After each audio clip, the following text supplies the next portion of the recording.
research into political assassinations and abuses of power in this country. Her program relates the news of the week to emerging evidence about the conspiracy which allegedly maintains by force its control over the legislative and judicial processes in America. And now, here's May. Good afternoon. This is Mae Brussel in Carmel, California. This is Dialogue Conspiracy number 185, and it's February the 24th, Monday afternoon in Carmel. From time to time on Dialogue Conspiracy, it's my pleasure to have guests. The only guests I have on my show are fellow researchers, because you know this subject is limited to political assassinations and political conspiracies in the United States. And various researchers around the country do come to my home to share research or to give speeches in the area. And this week we have Penn Jones Jr. from Midlothian, Texas, who came to Monterey Peninsula College to speak Saturday night at Monterey Peninsula College. It was really exciting for me to have Penn here. I went to visit him in Texas a few years ago. This was his first visit to Monterey Peninsula and to Carmel, and it's really a pleasure for me to have him on the show with us today. Those of you who have my bibliography of books know that he has written 4 books. We'll talk about those on the show. Penn and I will talk about those. He's been a researcher right from the day that John Kennedy was killed. Like myself, he's one of 11 people in the United States of the original buffs, they called us. I believe there were 11 of us.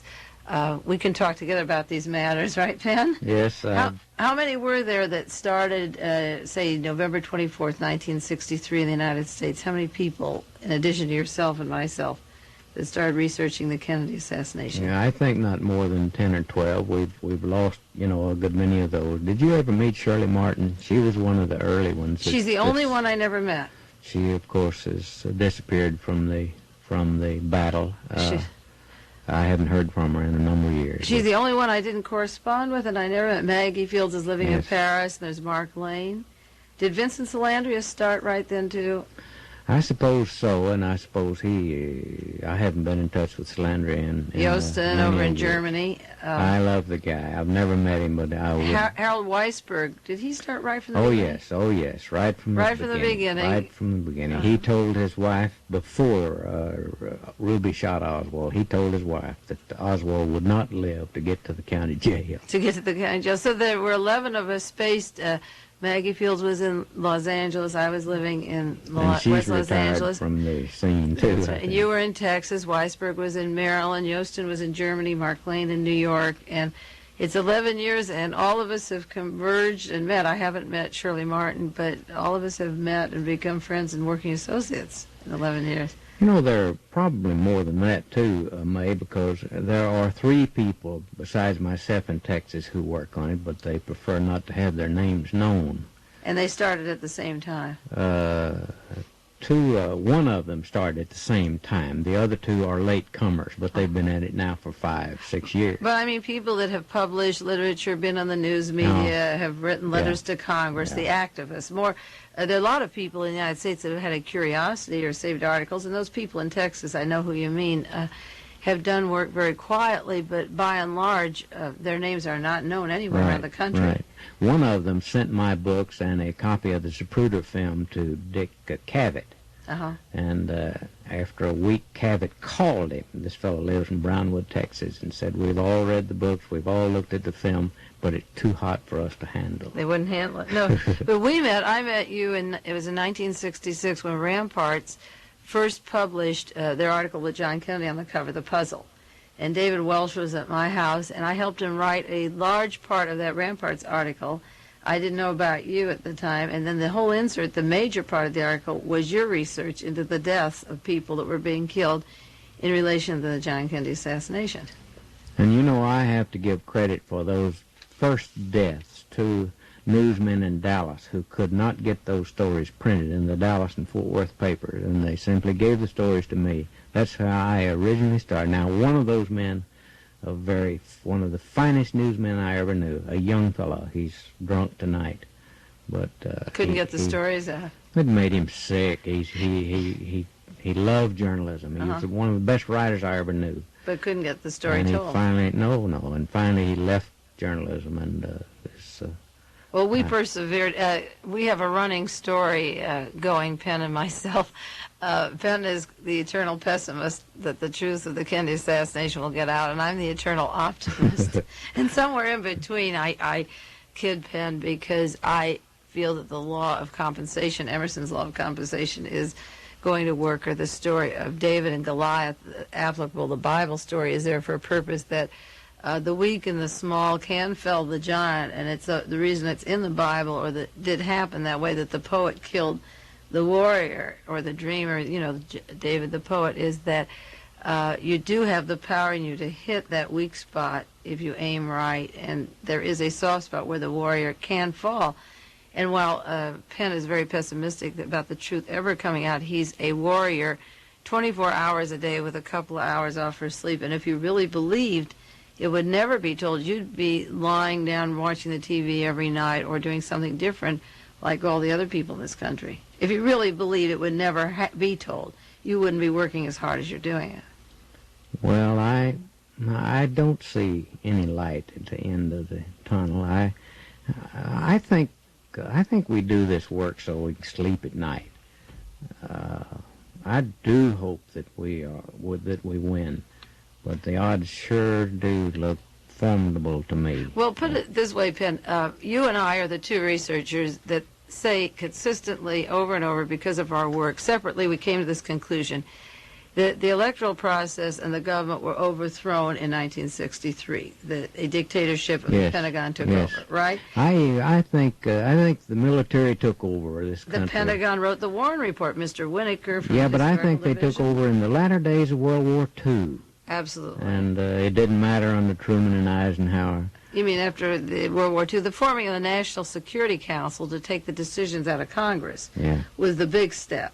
And now the Domestic Security Council under Rockefeller is the second step to tighten up what Nixon was doing before the Watergate. To make Congress very ineffectual and weak. But the point is this, that the military dictatorship in Greece was put in by our military in 1967, and even the day after Greece was overthrown, all the textbooks were collected and new textbooks were issued. But it's only been 7 years now, and the military junta is out of power. And there's no way of saying, say, for example, we've overthrown 77 countries, and we put in a military dictatorship in the Philippines, in South Korea, in Greece, in Brazil, Chile, in the United States, Chile. But this is the way I feel, that the power of people to resist these evil forces is like a body throwing off a disease. And with, surgery, cutting cancer out, with chemotherapy, with new techniques, we have the equivalent radio cassette, FM stations, alternative press, by word of mouth, messages spread around, and I can't believe that it isn't going to keep spreading until the people someday are in control of the truth. Honey, I can only say I hope you're right. Well, we worked very hard at that. Now, you've written... Let's keep fighting. We'll keep fighting. You've written 4 books. The address of those are Midlothian, Texas. If any of you want to order single copies, just Penn Jones Jr. Box 1140. Box 1140, Midlothian, Texas. What do the volumes cost now, each volume? The first 3 volumes are $4 each. Inflation hit us in Volume 4 is $6. $6. And those are prepaid to anyone, anywhere in the world. And well, here are 4 books. I brought my copies in tonight to talk about them. Volume 1 was... Your Volume 1 is so ragged, honey. I'll replace that one for you. You should see my Warren Report. It's threadbare. I took it out I'll to give you York a new School this Volume week, 1. And I almost have to carry it in a cigar box with cotton on the inside. In some of my 26 volumes, you talk about the price going up to worth $2,800. I have cross-filed and underlined and marked those volumes until they're threadbare. Those are collector's items in themselves with Right, notations. right, But right. Look how I've studied your books. But that's the way I do with books. But here I have 4 books: Forgive My Grief, which is Volume 1, Volume 2, Volume 3, and Volume 4. The first one came out in 1966. What are your favorite sections in that book? If you have favorites, what do you think was the most important part of Forgive My Grief in terms of what you like in it the best? I thought we'd take 10 minutes on each book and share them with the listener, what evidence you think is valuable or the best. I think that the fact that we bought one of Jack Ruby's letters is significant. Jack Ruby had several letters smuggled out of the jail. He told of a conspiracy. He involved certain people in that conspiracy. These were handwritten letters, and they were sold at auction in New York City. We paid $950 for one of those letters. Now, you see, a handwritten letter by a member of a conspiracy involving other people in that conspiracy, that letter, handwritten, is admissible evidence in court. And that letter was important. That's the reason I paid that kind of money for it. That's why it was stolen from you. And that's why it was stolen out of my home. By the same person who Jim Garrison charged and arrested for not only charged, he stood up and admitted that he was the spy on Garrison's staff for Tom Clay Bethel. Shaw. Yeah, was the spy who was turning over information. Jim Garrison was a district attorney in New Orleans who had arrested Clay Shaw in pertaining to the Kennedy assassination, and a man came and volunteered to work for Jim Garrison by the name of Tom Bethel, who turned out to be a spy who sabotaged him. You know, when I was in New Orleans... He came earlier to live and work with me. And took your letter. Yeah. When I was in New Orleans in '67 to help Jim Garrison, because I had done work for 3.5 years since '63 on the assassination, and I wanted to link the Dallas connections to the New Orleans, Bethel was in the office, and Jim was getting a lot of letters from all around the country, and some of them had important information or clues. And I saw Bethel roll them up and throw them in the wastebasket. And I said, "What are you doing with these?" There was money to help Jim with the investigation. There were letters. And he said, "We haven't got time to answer all these. We don't have a staff." And he threw it all away and had no record of these people.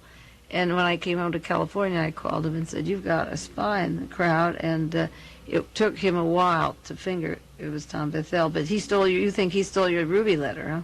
Yes, I've certainly accused him of it, and he didn't admit it, of course. But, of course, you know, after this letter was smuggled out, this letter from Jack Ruby, naming Lyndon Johnson as being part of the conspiracy to kill President Kennedy, it was shortly after that time that Jack Ruby got that 3 weeks cancer and was dead. You know, there's a time sequence there, Penn. Yes, that's awfully important. I think, and I've said repeatedly, that Ruby was fed cancer.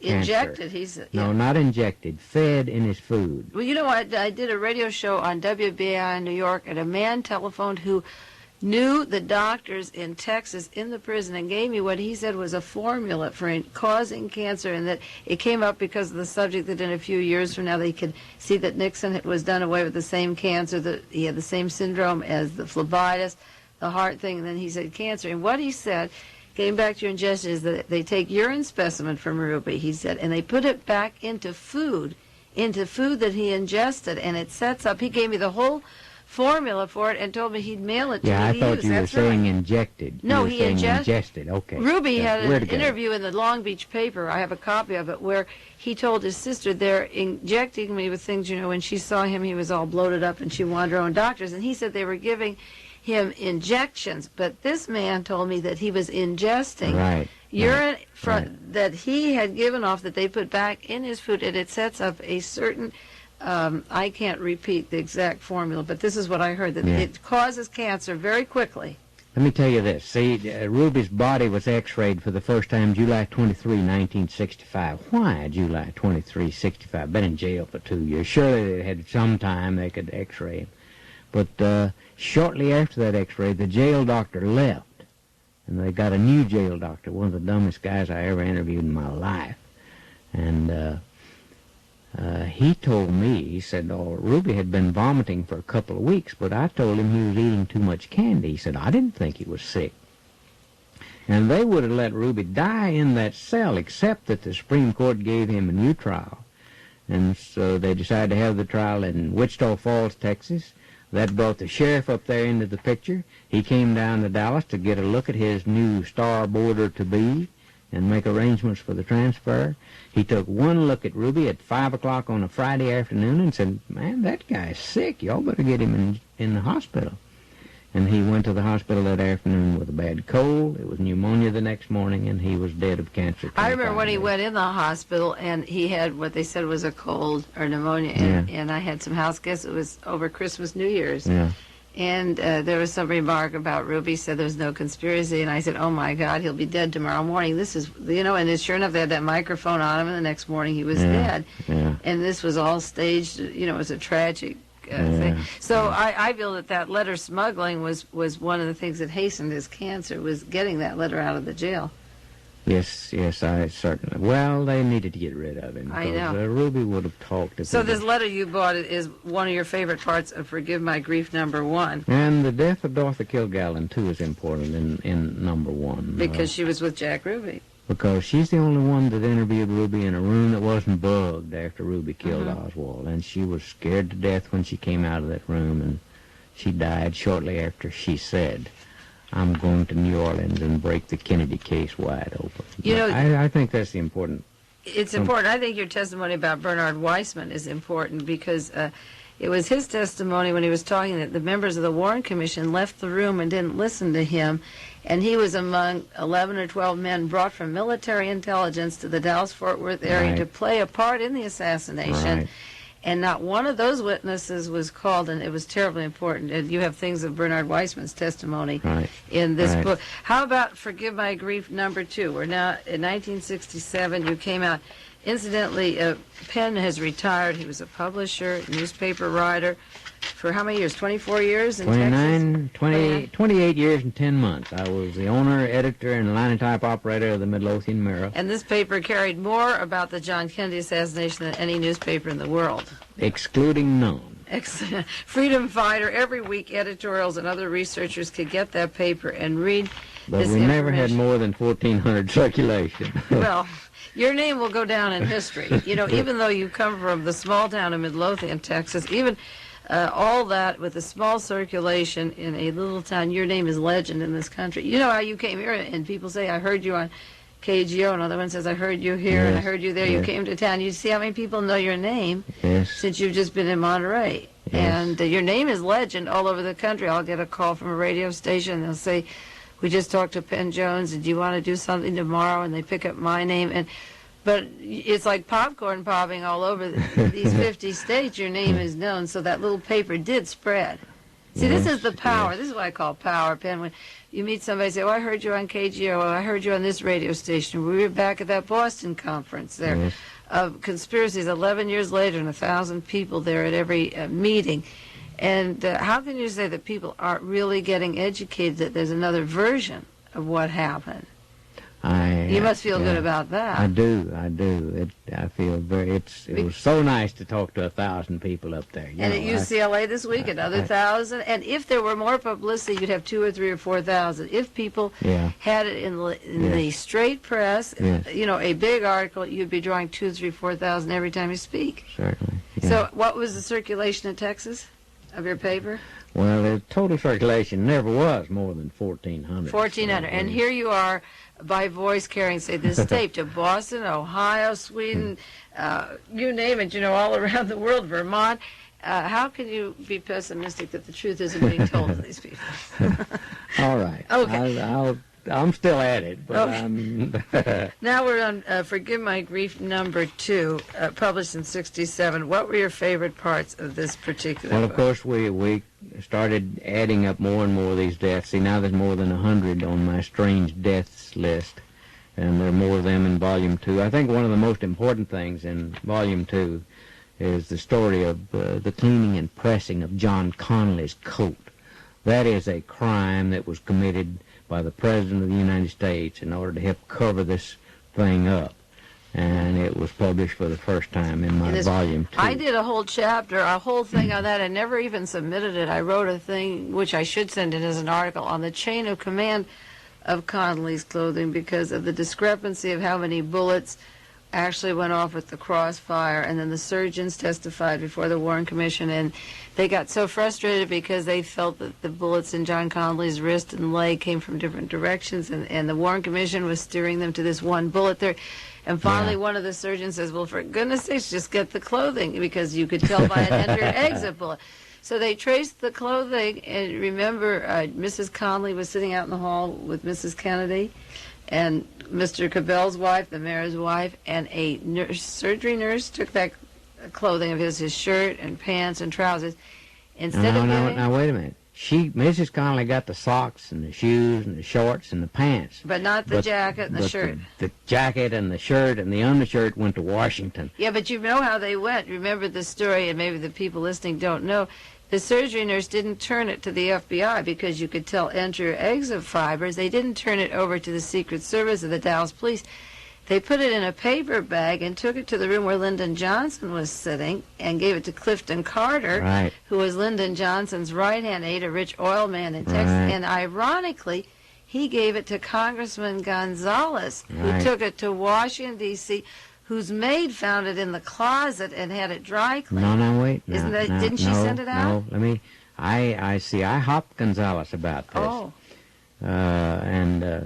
As soon as it came out in Life magazine that Mrs. Connolly inadvertently, I think, said, we finally found John's coat hanging in Henry Gonzales's closet. So I immediately flew to San Antonio, and I said, Congressman, why the hell did you clean and press that coat? And we were having breakfast together, and I thought he was going to jump over the breakfast table there. He said, I didn't do it. I said, well, who in the hell did? And then he told me the story. He said one weekend when he was back in San Antonio, Cliff Carter called his secretary and told the secretary, said, I'm sending over 2 Secret Service men to pick up the governor's personal effects. Well, how did he get them, though? How did Gonzales have them? Carter gave them to Gonzales and told Gonzales to take them with him. But didn't Gonzales, a member of the Congress, know they had the bloody clothing and criminal evidence of a crossfire or the killing of a president? Well, now, here's what he told me. He said, he gave me the sack and told me to take care of it. And he said, I didn't know what was in the sack. That's like D6ing. Yeah, John right. Dean's. I mean, he may not know, and it's interesting because he's the only member of Congress now that wants to open up the whole investigation. Right. But right. isn't it interesting? I mean, in a crossfire, either the clothing have no redeeming value at all and should be given back to Mrs. Connolly because he isn't even dead, and he may want to patch up his clothing. You know, the governor may want to put some patches on Well, now, him. you see, most of us believe that shot that went into John Connolly's back came from the roof of the jail. And the arms came through the front. They came through a different entrance, I Right, believe. right, That's certainly. So how does it get into a congressman? Bloody clothing is turned into where Lyndon Johnson is. Why was Gonzales a part of even taking it home with him when the wife is sitting here and the police are there? Of course, here's another question. You should ask the sheriff, what the hell is a man doing on top of your jail shooting at the president? Yeah. Because I went up on top of his jail and it took me 2 weeks for me to sitting out there in his office before he finally decided, well, he ain't going to leave, so we might as well let him go up there. Well, the story of the destruction of the evidence of John Connolly's clothing, it fits in with the destruction of the automobile that was airlifted and the interior was destroyed. Are there other things in this volume, too, that are your favorites of this particular? I see you have George de Mohrenschildt. We could write a whole book on him. And the Miami tapes. We could write several chapters on it. That was published for the first time in Some of this these were volume, first too. are important. Maybe you ought to tell them about the Miami tapes. Well, the Miami police lured a man to a bug department on about November the 12th, in which he told in detail how Kennedy was going to be killed. Said, we'll probably shoot him from the roof of a tall building, and we will arrest someone else shortly afterward just to throw the public off.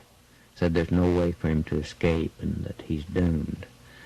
That was November the 12th. Yes, Then unfortunately, Kennedy- the Miami police turned that over to the Secret Service, and when Kennedy came to Miami on November the 18th, he was moved by helicopter from his plane to the speaking site in order to avoid that downtown motorcade. You know, that's interesting. Now, we know that there was a plan to kill Kennedy in Miami, then in Chicago, and it finally happened in Dallas. But Frank Sturgis of Watergate fame, alias Frank Fiorino, gave misinformation from Miami about Lee Harvey Oswald being a Castro-Cuban after the assassination. Frank Sturgis had an arsenal of weapons in his home at that time. We now have, the researchers now have I'm going to have access to it soon, I think you've heard, a picture of Emilio Gonzalez of Watergate fame with Lee Harvey Oswald. Do you know there's a photograph of him with Lee Harvey Oswald, of Gonzalez, with Lee Harvey Oswald and Frank Sturgis. E. Howard Hunt says he doesn't know Sturgis, but there's an allegation that Sturgis was in Dallas at the site of the assassination in 1963, and while Hunt has denied that he was there, and I don't believe Hunt was there, Sturgis will not state or answer yes or no whether he was in Dallas. And it seems to me that if there's a photograph looking like Frank Sturgis with the police, and if he doesn't categorically deny it, and is speaking through his attorney, and if he's photographed with Lee Harvey Oswald, the case from Dallas to Watergate is getting closer. And I think also Frank Sturgis, 3 days before the Watergate arrest in June '72, was given by the Internal Revenue a tax-free church down in Miami. He sells aluminum doors. And in the Tippit killing, wasn't a church a place at the corner of the street, an arsenal of weapons, and a place for the getaway of killing Officer Tippit? Actually, where the killer was, in my opinion, was That's right. So you have the pre-situation in Dallas where the church was the arsenal of weapons and the hideaway for the people who killed Tippit. You have Fiorini Sturgis at the Watergate. You have him photographed with Lee Harvey Oswald. You have a collection of weapons in Miami. You have the phony church thing again in Miami where violence was going to happen for the '72 conventions, and you have him not denying or stating one way or the other where he was. Therefore, the Miami assassination plan, in lieu of Sturgis being in the media after Kennedy was killed speaking against Oswald, he may have been prepared to give the same speech if the assassination had taken place there, blaming the Cuban. See, he had his speech, and he just gave the press from Miami. About Lee Harvey Oswald. So Sturgis, I think that's an important part of your book. I'm glad it's one of your favorites because the Miami killing fits in with, again, from Dallas to Watergate, and the chain of command, the high-powered scope brought into a building, the fall guy. It's funny that Watergate made people like ourselves rather respectable, isn't it? Thank you. I always thought I was respectable before, Penn. I'd hate to think that a crook like Nixon made me respectable. But anyway. Well, you know what I mean. We aren't the kooks that we once were. No, what Watergate did, it didn't change us. It made other people see how silly they were. That they refused to admit what we were saying all along. What it did was it made other people put their heads between their legs and say, where have I been? But our status, in my terms, Schiller and Lewis will no longer be able to get a $90,000 advance to write a book to put us down about how. I'm sure they will. Incidentally, I don't know if you've been photographed. Did you know Heldbog's son has a picture of 7 researchers or authors on the Kennedy assassination? They got photographed sleeping with women or in compromising positions to put down the researchers. Did you read about that last week? Yes, I read about that. Does he have your picture? I hope so. I don't know. They've got me in there. I want to know, Penn. If you didn't make the enemy list, that's what I said last week on the radio. If I didn't make the enemy list, I'm going to make the pornography list. One way or another, they got us. It's going to be a little difficult with me, though. Hell, I'm 60 now. They better but hurry up. 10 years younger. Oh, well, maybe they have got some old pictures. These are pictures from 67 or 71. Are you I'm giving them some chances. Maybe they've got them. Now to volume 3, Mr. Pure. 1969, you wrote Forgive My Grief. And in these continuous books, let me remind you, the actuaries of the Kennedy assassination, of people being killed who are witnesses before the Warren Commission. Maybe you should repeat those because you're the one who's chronicled into the hundreds now. Right after the Warren Commission, within 3 years, how many people were dead? Well, let's see. In this volume 3, we're up to what number? I see 58. I can't remember myself. 50. Number 68. 68 people through the 3rd volume, yes. That were related to the Kennedy assassination. And in one way or another met a rather strange death. Like the 3 men that were in Jack Ruby's apartment the night that he shot Lee Harvey Oswald. And Sunday night. Yes, they were in Ruby's apartment Sunday night. And Oswald's rooming house lady, and the story was that he had left the book depository and taken a bus and a cab, which was in controversy with Sheriff Craig. Yeah. And the rooming house lady is dead, the bus driver is dead, the cab driver is dead. Yes. Yes. And so, incidentally, you were talking about leaving Jack Ruby and the CIA agent that lived down below him that could be bugging the apartment where Jack Ruby lived. But also in one of your books and articles, you mentioned the fact that the man that was in the shoe store that sent the police to the theater where Oswald was moved into Jack Ruby's apartment when Ruby was in jail and lived there, the one who set off the chain of command that Oswald would be the patsy. And, you know, across the street from Jack Ruby, the same apartment manager owned both buildings, lived Bowie.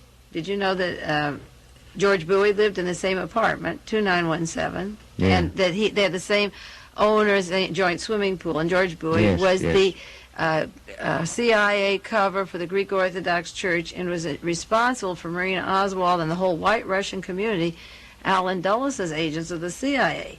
And he had right directly across the street from Jack Ruby was George Bowie with the same owner of the two safe houses. So you had the three men in Ruby's apartment that were murdered right after, his apartment with the CIA man underneath, the CIA man across the street.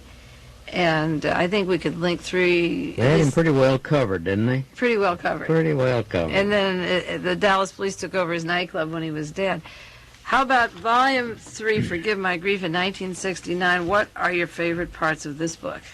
Well, I probably, in my opinion, one of the most important things is that this is the first time that a president of the United States has ever been accused of murder in print. And we involved Lyndon Johnson for the first time in Volume 3 did we involve Lyndon Johnson. And I cited the two crimes that he is responsible for. One is the cleaning and pressing of the coat, which is destruction of material evidence. And number two is the destruction of Kennedy's car. That was so gross.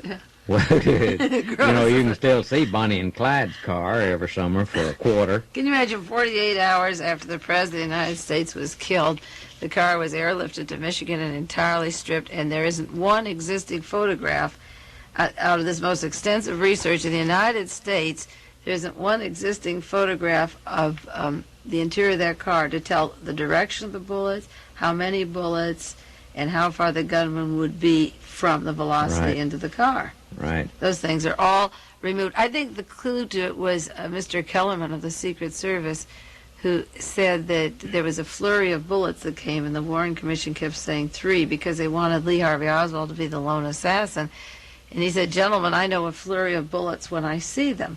Well, what happened to the Keller testimony was that, as we were saying, the lamppost, the street sign, rather, was removed immediately. It might have shown nicks in that street sign. The car was removed. The clothing was never seen. It was destroyed by dry cleaning. Kennedy's clothing was locked up. Yes. The FBI autopsy showed an extra bullet, but Kennedy's finger clothes length. were not clean and pressed. It's just Connolly. But has anybody been able to examine the fibers of the clothing? No, not that I know. As a matter of fact, there would be no reason to dry clean Kennedy's clothing, except to see how many holes are on the back of it, because a back shot could go through the back to the throat, and the front shot went through his head and didn't touch the clothing, the fatal shot. Right. So it wasn't so important in that incident, see, because he was fatally killed anyway, and you didn't touch his clothing. Right. But it's a terrible crime, the destruction of that automobile, and it rests at the feet of Lyndon Johnson, and in view of everything else, that the great turnaround of Lyndon's policy with regard to the military, I think certainly involves Lyndon very deeply in this thing. Why do you suppose that 3 months before he died, or was it the reason that he died, that he came out and said that the president was killed by Murder Incorporated in the Caribbean and not by Lee Harvey Oswald? Do you think that he died or was killed because he said that and wanted to go down in history as having told the truth? Lyndon said twice he didn't think Oswald did it alone. The first time he said it, he went to the Army Hospital in San Antonio for a couple of weeks. And in my opinion, they were debriefing him. The second time he said he didn't think Oswald did it alone. He died shortly thereafter. 3 months later, he was dead. He died shortly, it was less than that. Yeah. And that document that you gave to me, the Torba document, which I've used many times and I've researched out as much as I could within my investigative powers, mentions that school in Mexico where these assassins were trained, run by Albert Osborne, alias John Howard Bowen.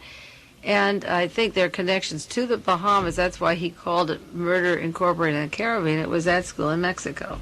Yes. Where yes. Bowen, alias Osborne, sat with Oswald going down to Mexico. And this is, again, like Frank Sturgis had this church given to him by the Internal Revenue.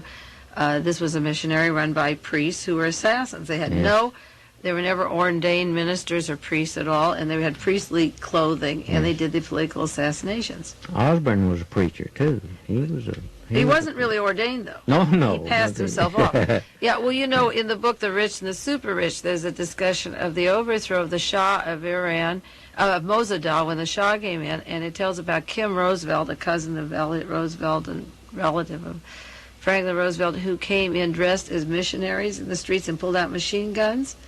And there was an article about the King of Jordan, King Hussein in Jordan a couple of years ago, and there was assassinations read, and he was warned to be careful of priestly garbs, that they would come dressed as missionaries and churchmen.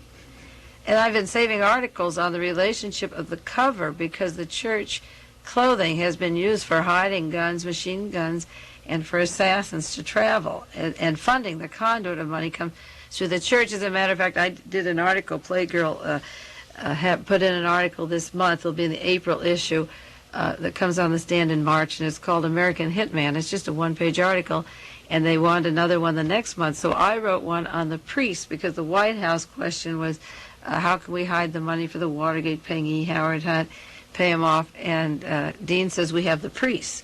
And no newspaper print. And Nixon says, is that a good cover? That's okay. And this is the March 21st meeting in the White House, and nobody ever asked who the priests. So when I wrote for Playgirl for the next issue on the priests and the use of the priestly garb in the church to hide political murders, they returned the article to me. They said they'd pay me a sum for not publishing it, but they're not publishing it. So Playgirl backed out, and they turned down the article. They asked for the assignment. They wanted something to make the headlines that would be different. I talked about the priests. And, David Ferry was a priest, too. David Ferry. And a big buddy of Fiorini's. And Fiorini, Frank Fiorini. Fiorini Sturgis. Of Watergate fame. Yeah. That's right. Yeah. Well, how about other places in Volume 3 that you have any favorites on that? Any other sections that you like particularly, that you'd like to say, this is my favorite section? They're all good sections. It's a good book. There's a lot of material here. I'm getting so old, I've got to look at it myself to see what the heck we put in there. Well, there's a lot of good material on the various murders. You've got number 60. John Crawford died in a mysterious plane crash in Huntsville, Texas. He was a big buddy of the boy that carried Oswald to work. Yeah, he was very closely affiliated with Frazier, who took Oswald to the book depository, who was the only link of Oswald to having a weapon, and even he said it didn't fit in the paper bag. Right. So these connecting links were killed. Well, here's the fourth book that just came out. How much is this last one again? Oh, it's $6. $6. Yes. Midlothian, Texas, Penn Jones Jr., should I give the box number again? You bet, okay. Please. What's your box again? Box 1140. 1140. Midlothian 76065, Texas. Okay, 76065, Texas. You got that? If you forget it or don't have a pencil, send a self-addressed envelope to KLRB, and I'll give you the prices and the information on these four books. Forgive My Grief. This is Volume 4 by Penn Jones, Jr., and this just came out recently. This is a new one, 1974. This is the fourth of your series. I know it's not going to be the last. We're going to keep going on this. What parts of this do you think are it has more. This one has more pictures than any of the others. But I would like to read just one little paragraph from Volume 4. Okay. I'll let you. This chapter is entitled "They Knew," and it has to do with the fact that I think the Warren Commission knew ahead of time that they were going to lie to the American people. Now, these are minutes. They used to be secret minutes from a meeting held December 16th, 1963. They're now available from the archives at 10 cents a page if you'd like to order them. And one of them is McCloy is talking to all of the other members of the commission. They're talking about the site where the killing had taken place, and they had been examining the Zapruder film for a couple of days. They'd been looking at it over and over and over. And finally, Mr. McCloy says to the others, "I think we ought to take a look at the grounds, and somebody ought to do it and get the picture of this angle to see if it is humanly possible for him to have been hit in the front from a shot fired from that window." "Maybe it is," he said. "Well, it is possible if Oswald was capable of banking a rifle shot and to hit Kennedy in the front." Here he's already turned the corner, and the sixth-floor window is behind him, way behind him, and the car, is going on down the street. Yes, put it on the dial of the clock. Oswald is looking out the window at 12 o'clock. Kennedy was driving away from Oswald at 5 o'clock. And there's no way. How could he get him in the front? No way he could hit him in the front. Unless he hit the overpass and it ricocheted and it back. Bounced back. It bounced back. There was no way. But there's another funny line in this chapter at the meeting. Alan Dulles of the CIA. Because this is so funny because the work that I researched for 8 years has Alan Dulles' agents providing all the misinformation that made up the backbone of the Warren Report. He said, "I'd like to get that material into the hands of the CIA as soon as possible to explain the Russian parts." This is their investigation of Lee Harvey Oswald in Russia. And Senator Russell on the Warren Commission said, "I think you've got more faith in them than I have. I think they'll doctor anything they hand to us."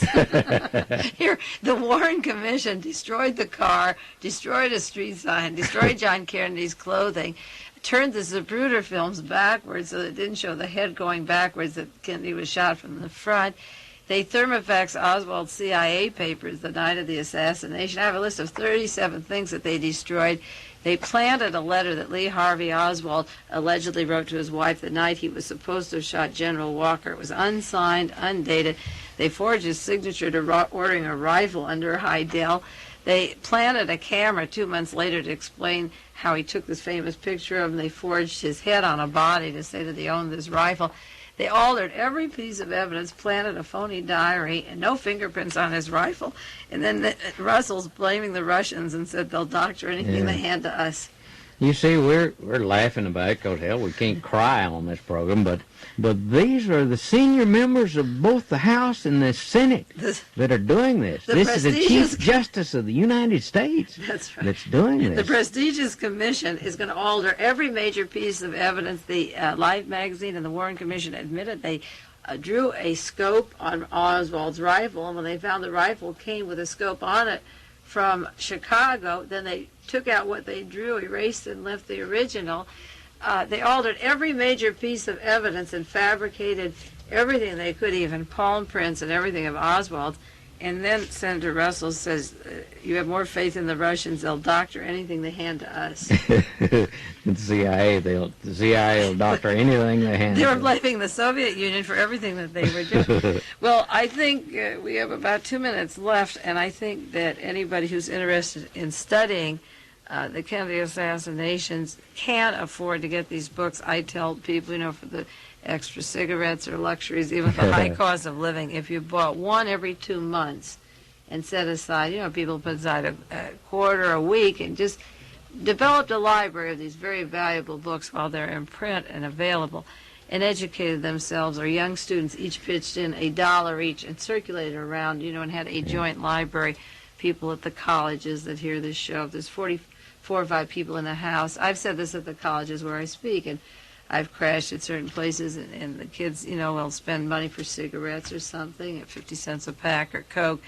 They all pitch in $1 each and get these books and sit and read them to understand their history and their times. This is what we're trying to do, is get the history straight. Right. And they're for sale in no bookstore, and that's not my fault either. You can ask bookstores, local bookstores, to carry them, and Well, they might. We may be able to push this now. As you say, Watergate has brought these things more in the open. Well, I'm awfully glad, Penn, that you came here. As I said, I visited you in Texas, and now you're in Carmel country. And, this is beautiful country, May. It's beautiful. Let me come back. You come back, and it's really good to have researchers, particularly Penn, because we've each done our work for 11 years, and we've had a relationship on telephone and correspondence, and I'm glad that we could share it with you on Dialogue Conspiracy. And you take care of yourselves, and we'll see you next week from Carmel, California. This has been Dialogue Conspiracy with political research specialist May